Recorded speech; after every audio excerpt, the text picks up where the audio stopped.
clinical trials on transthyretin amyloidosis, how soon can a mortality benefit be observed, and what factors influence this timing? Well, I don't want to generalize all clinical trials in this area, but in the trials that we analyzed in this particular analysis, which were the ATTRACT trial, ATTRibute-CM, and HELIOS-B, we see that the mortality benefit appears to appear approximately 15 months after patients are randomized. What are the main determinants of whether a survival advantage appears earlier or later in patients treated with new therapies?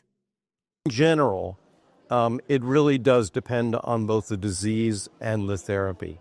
So in therapies that are having an effect that is very rapid, you might see a mortality benefit occurring rapidly. And we, in fact, saw very early mortality benefits in trials like PARADIGM-HF and DAPA-HF with sacubitril/valsartan or dapagliflozin in standard heart failure patients.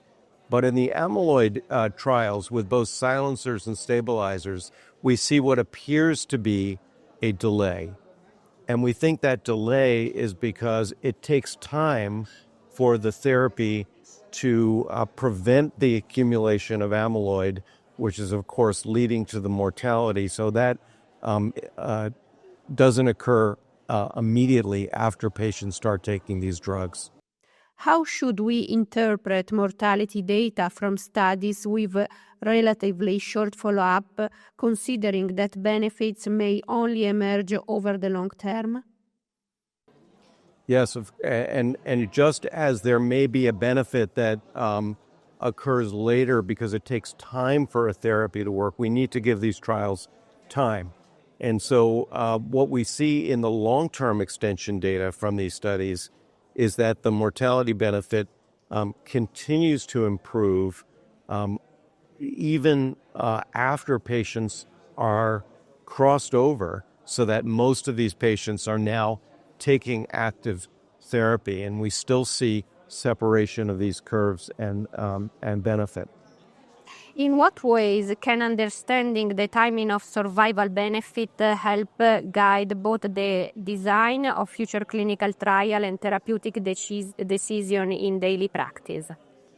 Well, one thing that's very important in trials is to ensure that you have time to capture the endpoints that you care about. And so based on these data, we do believe that early on mortality is going to be high in a patient population with amyloid cardiomyopathy, and we might not be able to benefit those patients during the early course of the trial.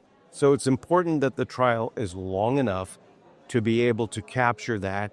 And what we saw here was that even in the long-term extension, the open label extension, where two groups were actually getting each of these therapies, that we continue to see benefit, again, probably because of that delay.